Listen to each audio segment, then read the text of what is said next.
So, good morning guys. I am Isaiah Christopher Kempi Pumbueno from BIT 2V. So, ang topic natin for today is for lesson 2 is diagnostic tool and equipments, types of purpose and operations. So, discuss po natin. So, next.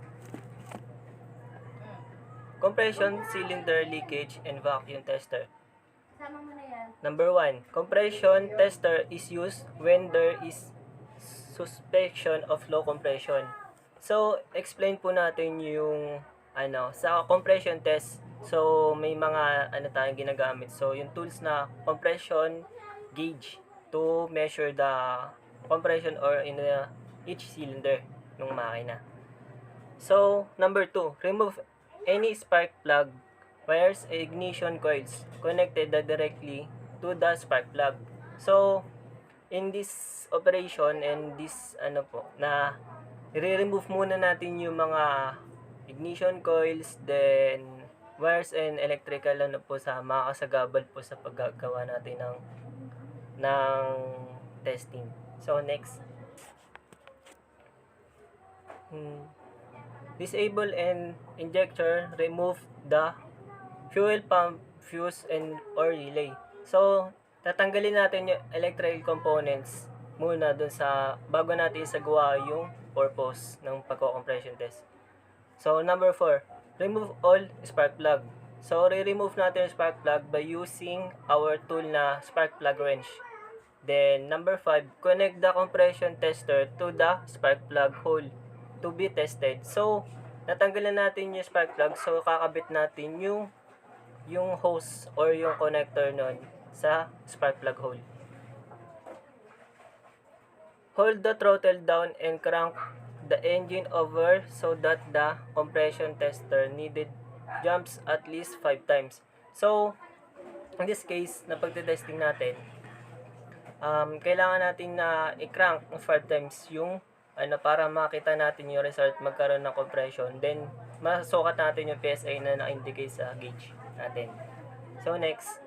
Perform a wet test any cylinders and low compression determine the necessary action. So, sa number 7 natin,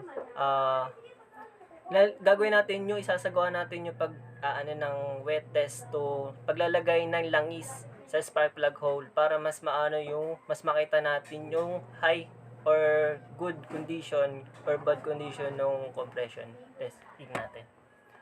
So, next, this is our vacuum testing. Vacuum gauge measure amount of vacuum engine can generate. So, number 1, vacuum gauge determines engine's general condition. So, this is our tool to measure vacuum testing. So, determine na vacuum means yung parang higop or pag-aano ng vacuum na pagpapunta sa intake. So, next. Side pressure and vacuum and manifold. So, coverage na natin yung di na natin masyado discuss. Then, mas mahalaga natin yung table 26. So, yung reading ng 70 HD to 21 HD, steady needle idle, and then good readings. So, indication na mas determine natin yung sa vacuum kung good ba or may singaw ba or ano ba yung sa vacuum natin. So, next na natin. Testing engine vacuum using a pressure transducer. Connect the pressure transducer to the intake manifold and the lab scope. So, in case dito number 1, so ko-connect natin yung tool natin or our pressure transducer. So, number 2, connect the second channel of the lab scope to the ignition system so it can be identified the cylinder number 1.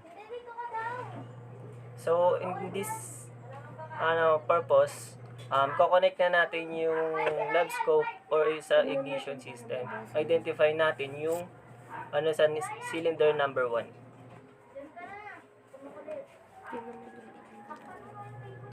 So,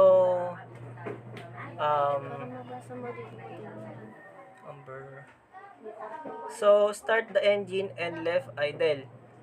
Adjust the lab scope so that the screen captures the vacuum pulse of all cylinders.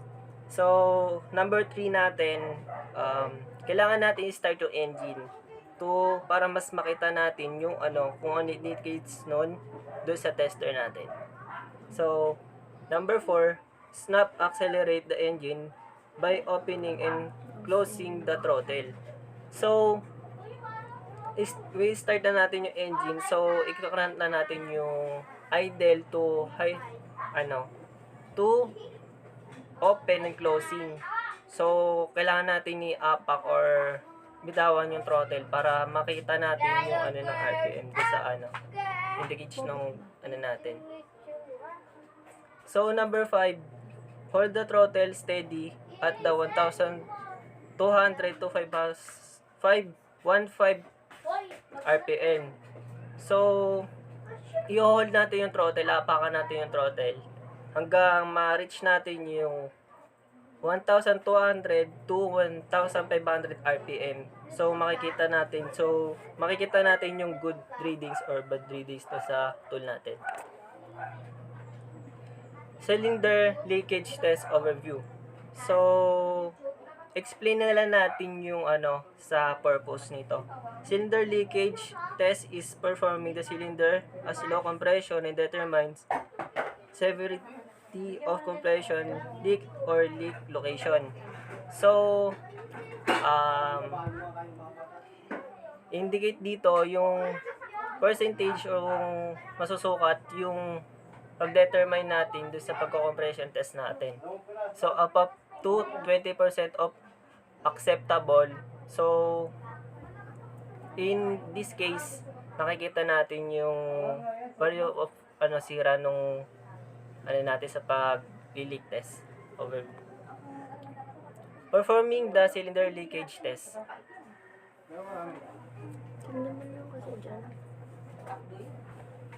Remove the spark plug of the low compression cylinder and any adjustment spark plugs.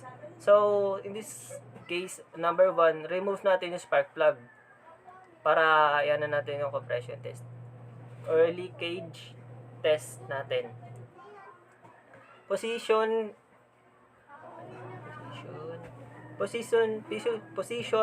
the piston for the cylinder beginning tested dead to top dead center. So, kailangan natin i-position yung piston sa top dead center. So, connect the compressed air hose to the tester. So, in this case, i-connect na natin yung tester dun sa tester to ma-determine natin. Pero, kailangan natin i-adjust yung reads hanggang 0 to increase the our testing. 4. Number 4, connect the cylinder leakage adapter hose to the tester. So, ko-connect natin yung adapter doon sa tester natin.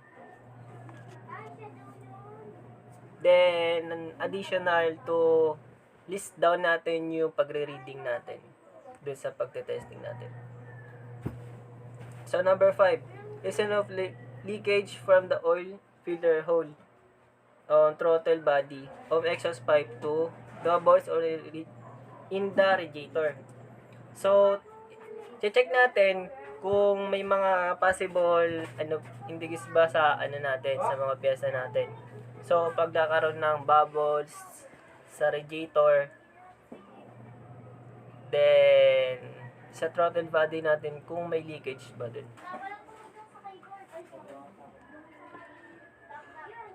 Performing a fluid leak inspection by looking under the bonnet. Number 1, raise the bonnet and make sure it is sure check of any coolant leaks. So, i-check natin sa cooling system natin o coolant natin kung doon sa may hoses, heater hose, water pump, heater control valve, and any components dun sa nakalagay sa component natin. Kung may leak ba. So, number 2, check for the engine oil leak or seepage at the valve covers. Intake manifold can come seal and so on. So, marami tayong kinds ng seal or mga sa nakalagay sa valve covers natin, intake manifold, cam seal, or sa mga natin components na nag-aano ng pressures. So, that. Number 3, check for power steering leak at the power steering pump, lines, and steering box on rack on and pinion. So, check din natin yung sa component natin ng steering system kung may mga leaks ba doon sa steering natin.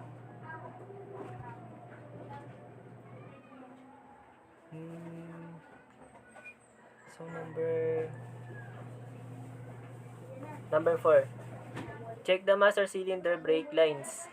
So, sa number 4 natin, explaining natin yung check natin yung sa brake system natin sa master cylinder natin then sa brake master cylinder natin kung may signs ba doon sa between nun, kung okay ba o yung performance sa vacuum or sa booster natin.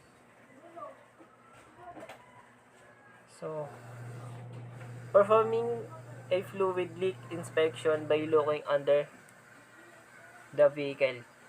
So, number 1, raise the vehicle using a hoist, making sure the vehicle is being lifted on the proper lift points. So in number 1 natin, check natin yung kung may leak ba doon sa may coolant seepage natin or doon sa may block around the soft plugs sa under chassis natin. So, yun guys yung number 1. Number 2, inspect the engine oil leak around the front main seal, oil pan, oil filter, oil pressure switch, and rear main seal. So, sa number 2 natin, by checking on inspecting do sa seals natin na nakalagay dun sa component oil pan, oil filter, and so on. So, yung yun yung lubricating system natin na nagsisirculate or doon ng bi-maintain ng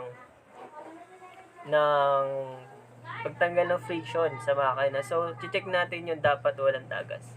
So, number 3, inspect the transmission and trans-axle leak. So, sa number 3 natin, so under chassis, inspect natin yung transmission and trans-axle natin dun kung may leaks ba or dun sa may mga seals nun. Sa number 4 natin, inspect the front and rear differentials that equip. So, inspect natin yung front and rear differentials natin kung may tagas ba. So, dual and touch meter. Explain na natin. A touch dual meter is a combination of electronic device that measure engine RPM as the tachometer and ignition points dual angle. So, this tool, may measure natin yung ignition or dual angle nito or kumataas ba yung minor or natin doon sa paggaano natin ng adjust. So, may adjusting yon. Ginagamitan to ng, minsan may combination to ng dual and touch meter. So, ginagamitan din siya ng timing light. So, pag-a-adjust nito. So, step 1, attach the red or green lead on your meter. So, attach natin yung sa terminal na ignition coil. Sa may yung ground, then sa positive ground. So, step 2, attach the black lead on your meter to any good ground to the engine. So, number 2 natin, so, gaground natin yun doon sa may body ng sasakyan natin. So, number 3, Step 3. Set the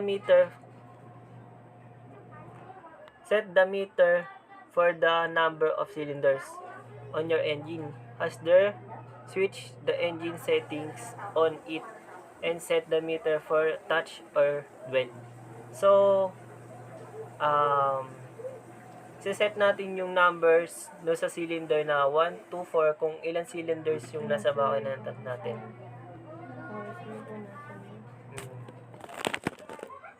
So, next. Diagnostic scanner. So, diagnostic scanner.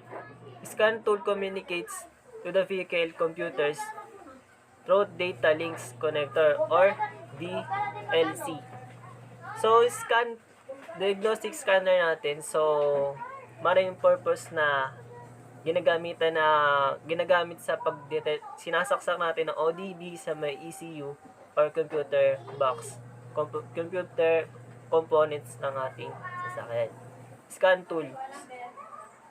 tools or scanner can electronically communicate with the extra data from the vehicles on one more on-board computers. So, scan tools basically used for electronic devices on our vehicle.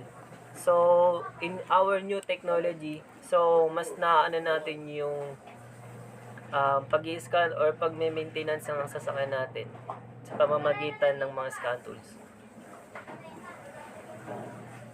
So, retrieving and recording DFCS or ODB monitor status and frame data. So, number 1, select the scan tool to prove the best coverage for the type of make and make the vehicle locate DCL, DLC and connect the scan tool. So, step 1, o number 1, connect natin yung scan tool natin dun sa may computer box natin. So, number 2, power on scan tool and turn the ignition on. So, sa pag-aano natin ng scan tool, kailangan naka-switch on sa ignition natin bago natin ikabit yung tool natin. So, number 3, retrieve and record the DFCS.